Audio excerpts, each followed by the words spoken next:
చూస్ country delight, live better. ఇప్పుడే country delight app ని download చేసుకోండి.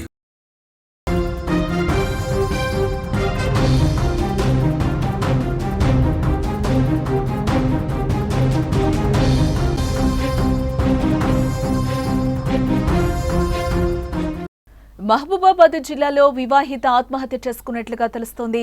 ప్రేమించాలని ఫోన్లో ఓ యువకుడు వేధింపులకు గురి చేసినట్లుగా సమాచారం. యువకుడితో మాట్లాడుతున్నామని ఒక పక్క భర్త వేధింపులు, ఇద్దరి వేధింపులు తాళలేక శైలజ బలవన్ మరణానికి పాల్పడినట్లుగా సమాచారం అందుతోంది. మహబూబాబాద్ జిల్లాలో ఓ వివాహిత ఆత్మహత్య ఇప్పుడు కలకలం రేపుతోంది. ఒక పక్క భర్త, మరోపక్క ప్రేమ పేరుతో యువకుడు వేధించడంతో బలవన్ మరణానికి పాల్పడింది. గార్ల మండలం ముల్కనూరుకు చెందిన ఏదుల సతీష్ కుమార్ తో ఖమ్మం జిల్లా తిరుమలాయపాలెం మండలం పిండిప్రోలు గ్రామానికి చెందిన శైలజకు 8 సంవత్సరాల క్రితం వివాహం జరిగింది. వీరి కాపురం 5 సంవత్సరాలు సజావుగానే సాగింది. ఈ దంపతులకు 2 పిల్లలున్నారు. ఈ క్రమంలో 3 సంవత్సరాల నుంచి పిండిప్రోలు గ్రామానికి చెందిన యువకుడు కంపటి శ్రీరామ్ తరచూ శైలజకు ఫోన్ చేసి ప్రేమ పేరుతో వేధిస్తున్నట్లుగా సమాచారం. నేను నిన్ను ప్రేమిస్తున్నాను, మనమిద్దరం కలుసుందాం, పిల్లలు భర్తను వదిలిపెట్టరా అని వేధించేవాడట. ఈ విషయం భర్త సతీష్ కుమార్ కు తెలియటంతో 2 సంవత్సరాల క్రితం తెలిసిందతనకు. దీంతో ఇద్దరి మధ్య కూడా వివాహేతర సంబంధం ఎన్నాళ్ల నుంచి కొనసాగుతోందని వేధింపులు కూడా ఎదురయ్యాయట. దీంతో శైలజ బలవంతంగా తను చాలించింది. ఈ ఘటనపై మరింత సమాచారం మా ప్రతినిధి మధు అందిస్తారు. వివాహిత ఆత్మహత్య చేసుకున్నట్లుగా తెలుస్తోంది. దీనికి సంబంధించిన పూర్తి డీటెయిల్స్. మహబూబాద్ జిల్లా గార్లమండలంలో దారుణ సంఘటన చోటేస్తుంది. ఒక పక్క తట్టుకున్న భర్త, మరో పక్క ప్రేమ పేరుతో తరచూ ఫోన్ చేస్తున్న ఓ యువకుడి వేధింపులు తాళలేక ఓ వివాహిత మొత్తం పాల్పడింది. మహబూబాద్ జిల్లా గార్ల మండలం మొత్తానికి అదే గ్రామానికి చెందినటువంటి ఎదుర సతీష్ కుమార్ తో ఖమ్మం జిల్లా తిరుమలాయపాలెం మండలం పిండిపూలు గ్రామానికి చెందిన శైలజ కుమార్తో 8 సంవత్సరాల క్రితం వివాహం జరిగింది. వీరి కాపురం మొత్తం సజావుగా అవుతున్న నేపథ్యంలో ఇద్దరు పిల్లలు కూడా వీళ్ళకి కలిగారు వీళ్ళకి.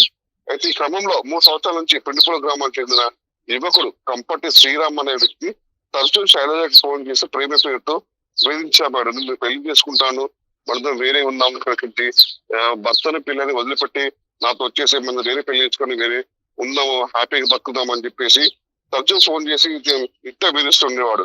అంటే ఈ విషయం కూడా అప్పుడప్పుడు తరచూ ఫోన్ చేసినప్పుడు భర్త కూడా అప్పుడప్పుడు అబ్జర్వ్ చేస్తున్నట్టు కూడా మనకు తెలుస్తుంది.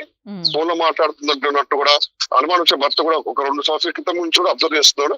ఈ విషయంలో కూడా భర్త కూడా తెలిసినట్టు మన చూస్తుండే ఈ విషయం ఎంత దాకా వెళ్తుంది చూద్దామని చెప్పేసరికి లాస్ట్ చూసరికి అమ్మాయి అటు లాస్ట్ కి అబ్బాయి కూడా ఏదైతే సతీష్ అయితే ఉన్నాడు, ఎందుకు ప్రశ్నిస్తుంది, ఎందుకు బతుకుతున్నావు, లాస్ట్ కి భార్యకి భర్తకి మధ్యలో కూడా ఇదే విషయంలో కూడా గొడవలు జరుగుతున్నాయి. ఎవరితో ఫోన్ లో మాట్లాడుతున్నావు, ఎందుకు మాట్లాడుతున్నావు అని చెప్పేసి అది ఒకవైపు కట్టుకున్న భర్తలనే వేధిస్తున్నాడు, మరోవైపు తెలియని ఒక వ్యక్తి కూడా తరచు ఫోన్ చేసి ఈ విధంగా వేధిస్తున్నాడు అని చెప్పేసి కూడా తీవ్ర మనస్తాపం చెందినటువంటి వివాహిత ఏదైతే ఉందో మహిళ ఆత్మహత్య పాల్పడింది. ఈ విషయంపై కూడా భర్త ఉండడం సంబంధించినటువంటి వాళ్ళని ప్రియుని కూడా పోలీసులు అదుపు తీసుకుని విచారిస్తున్న పరిస్థితి ఉంది.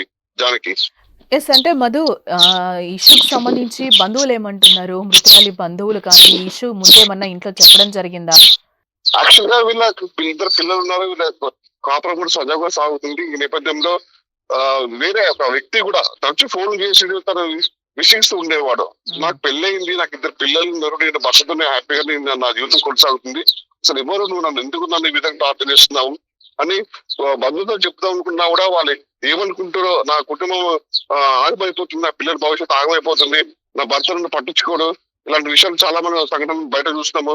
ఇదే విషయం ఇప్పుడు నా భర్తను చెప్తే ఏమనుకుంటారో అని చెప్పేసి కూడా తను చేస్తే అంటే తప్పు చేయకుండా కూడా దాన్ని అంగీకరించినట్టుగా గొప్పగా ఉండడంతో భర్త ఇంత అనుమానం రావడంతో మాత్రం ఈ విధంగా జరిగి భర్త కూడా తన మీద ఇంత జరుగుతుందో నాకు ఎందుకు చెప్పలేదు, మరి ఇంత జరుగుతుంది, మరి వేధిస్తుందని నాకు చెప్పొచ్చు కదా అని చెప్పేసి కూడా ఇద్దరి మధ్యలో కూడా తరచు గొడవలు జరిగేటివి.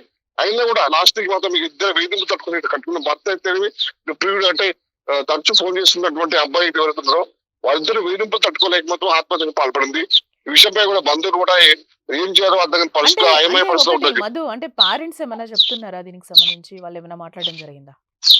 ఈ విషయం పైన మనకి ఏం తెలియదు. వాళ్ళు మంచిగా ఉంటున్నారు కదా, సజాగా ఉంటుంది, వాళ్ళ ఫ్యామిలీ నుంచి సాగుతుంది అని అనుకోవడం తప్పితే ఈ విధంగా చేస్తామని చెప్పేసి ఒక్కసారి నా బిడ్డలు మాకు చెప్పాలని చెప్పేసి పాపంతో పరిస్థితి ఉంది. జానకి రైట్. మహబూబాబాద్ జిల్లాలో ఓ వివాహిత ఆత్మహత్య ఇప్పుడు కలకలం రేపుతోంది. ఒక పక్క భర్త, మరోపక్క ప్రేమ పేరుతో యువకుడు వేధించడంతో బలవన్మరణానికి పాల్పడిందామె. గార్ల మండలం ముల్కనూరుకు చెందిన ఏదుల సతీష్ కుమార్ తో ఖమ్మం జిల్లా తిరుమలాయపాలెం మండలం పిండిప్రోలు గ్రామానికి చెందిన శైలజకు 8 సంవత్సరాల క్రితం వివాహం జరిగింది. వీరి కాపురం 5 సంవత్సరాలు సజావుగానే సాగింది. ఈ దంపతులకి 2 పిల్లలున్నారు. ఈ క్రమంలో 3 సంవత్సరాల నుంచి పిండిప్రోలు గ్రామానికి చెందిన యువకుడు కంపటి శ్రీరామ్ తరచూ కూడా శైలజకు ఫోన్ చేసి ప్రేమ పేరుతో వేధించేవాడట. నేను నిన్ను ప్రేమిస్తున్నాను, మనమిద్దరం కలిసి ఉందాం, పిల్లలు భర్తను వదిలిపెట్టరా అని వేధించేవాడట. ఈ విషయం భర్త సతీష్ కుమార్ కు 2 సంవత్సరాల క్రితం తెలిసింది. దీంతో ఇద్దరి మధ్య కూడా వివాహేతర సంబంధం ఎన్నాళ్ల నుంచి కొనసాగుతుందని కూడా వేధింపులు ఎదురయ్యాయి శైలజకు. దీంతో ఆమె బలవంతంగా తను చాలించింది.